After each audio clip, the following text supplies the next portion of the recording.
Do you want to read obscure manga that you've probably never seen before? I like thrifting, and so I find a lot of things that people end up donating that I've never heard of before. There are 5 manga that I have with me today that I want to talk about that I would definitely recommend to people because I never see people talk about it online, or fairly rarely. For one of them, it's iffy. Here are my 5 favorite from my shelf that I consider obscure. Oh, look at this. There's this one manga in particular that I've loved for a long time. I've got it from a gift from a person I knew, and it's just been so calming and cute and very laid back. It's definitely considered more of like a slice of life. It is Choco and Mimi. It has this type of chibi art style, which is not something that I normally see with a lot of manga. The way that they set up the art style is really cool because they have comic strips instead of it being a manga panel. The way that the panels are set up, it looks like a Western cartoon. The manga is laid out in individual strips of story, and each strip tells like a different short story. I've never seen this around anywhere. It's one of my childhood favorites, and these 2 characters are best friends. There's like love story between characters. One thing that's really cool about it is that there's not a linear story. You follow these characters in their everyday lives throughout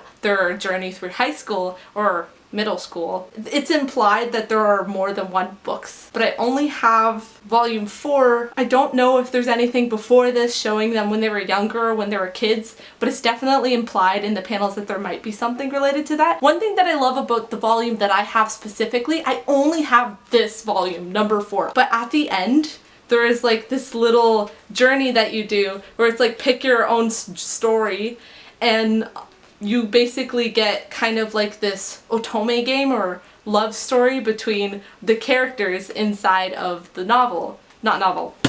the manga. Everything's very soft and meant for a younger audience. It's definitely shoujo, but if it seems like something that you're interested in, I definitely recommend. Next up is a story that I don't know if I should consider obscure. Anonymous Noise. I love this manga.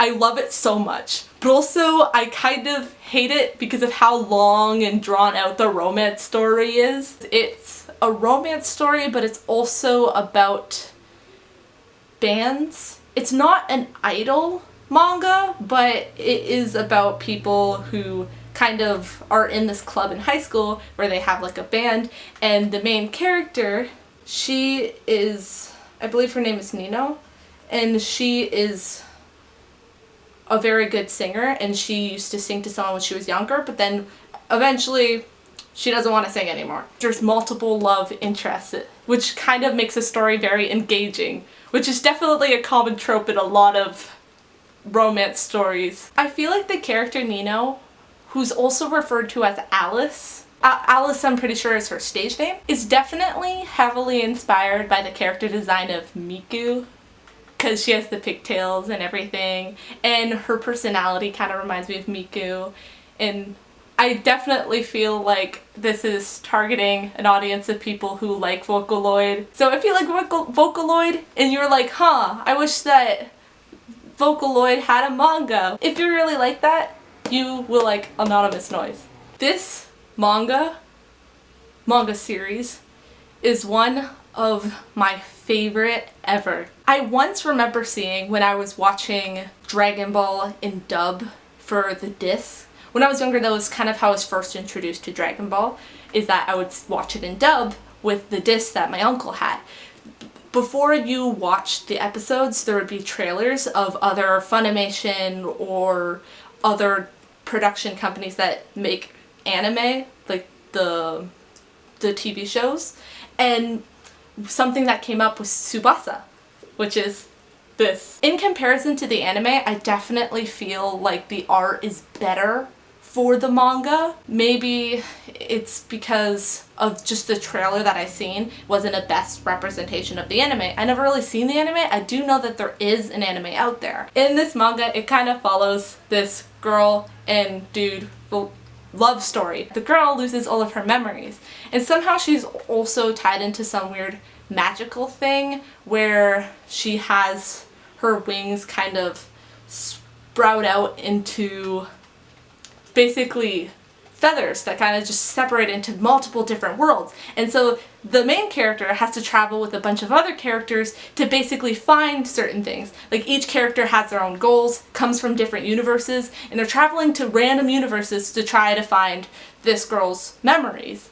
But the only thing is that he had to sacrifice something in return, which was that once she received all of her memories, she will forget everything about him, which is so sad, because at the beginning it is implied that she likes him, which she will forget everything about him, and then they have to restart their whole romance story from the beginning, which is so upsetting.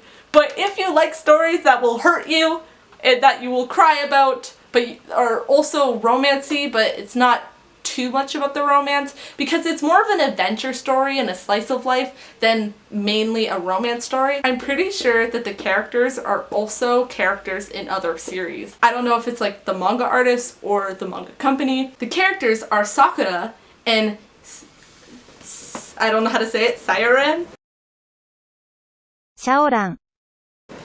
I don't know how to say the guy's name, but I'm pretty sure that this Sakura is the same Sakura from Card Capture Sakura. And I'm pretty sure that the people that they make a deal with, the witch, is from XXX, which is also another manga that I picked out that is more obscure. So if you like Card Capture Sakura and you love the characters and you'd love to see them in another series, read Tsubasa. Nobody talks about this.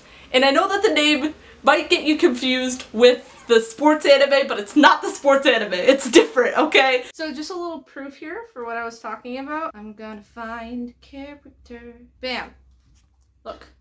That's the witch from XX. Whoa. And then, hold on. I'm gonna find a bigger panel of her. The witch from XX. Well, XXX. There's 3X. I'm just gonna say Holic. They're trying to find a panel with Sakura on it. Look. It's Sakura. I know what I'm talking about. I am not crazy. And just for a comparison, it's the same lady on this cover. Look, it's the same lady. If you haven't noticed, next book on my list for obscure manga that I have on my shelf somewhere is XXX. I only have the first manga, but you know, I really want to add more to my collection. A witch named Yuko. And Yuko's shop, she runs like a shop with weird things and items. Basically what she does is she grants wishes to people. But when you grant wishes, in return you have to give up something really important to you, which happens in this book. I feel like all of the mangas and stuff, they connect together. All of these manga, they're connecting into each other, and I find that really interesting. You could probably find even a bunch more that you just don't know about. Even right here at the bottom, it says, from the creators of Tsubasa and Chobits. Or Chobits? Chobits. I cannot pronounce anything. I am a disgrace to myself. The art style is beautiful, but I do really enjoy it. The simplicity, like you can tell that it has like this eerie atmosphere. I love it when you get character close-ups of Yuko and you get to see all the detailings on her face. I love the different textures that they have in the panels, where there are certain dark out areas and certain lines and detailings. Right here, they have this lined texture behind the character. So here are some panels that best show what I'm talking about. This is an entire full page of just this textured background. Let's say you're a big fan of Danganronpa, or if you're one of the few people who have watched or played Your Turn to Die, then I know exactly what you are looking for. You love death games, you love people dying, you love tragedy. Real Account is for you. This is a manga series about this kid named Ataru, and basically what happens is, whoa, he gets sucked into a social media platform. But the cool thing about the social media platform, Real Account, it's kind of like every single social media account mixed together. Like there's games, there's tweeting, kind of like Twitter, but it's not called Twitter anymore. And it's basically dominating the entire market. It is a monopoly. This place obviously takes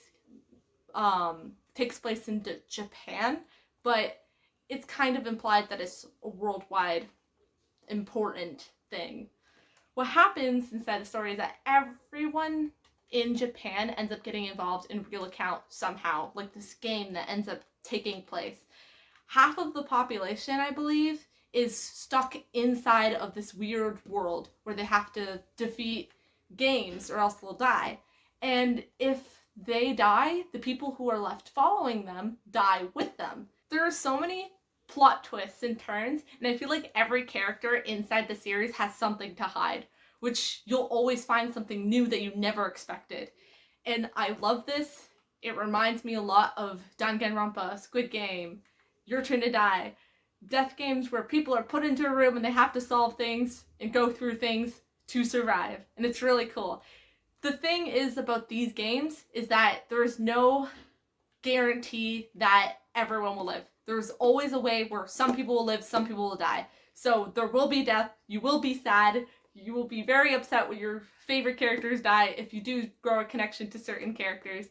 I found this on accident. I found it at the thrift store, and now I love it to death. And it's just really, really cool. This story does switch perspectives between characters eventually, because it follows the main character, but then it eventually kind of drifts off into other characters depending on the volume you have. So be warned. I'm not going to say anything too specific because I want you to get this. Please let me know if you've heard of anything of these books. I'd love to talk about it more. Please let me know if there's any recommendations that you might have related to things that you consider obscure or random finds in the thrift store. And if you want more recommendations, or if you're interested in manga and cosplay content, please subscribe. Thank you for watching and continue being weird.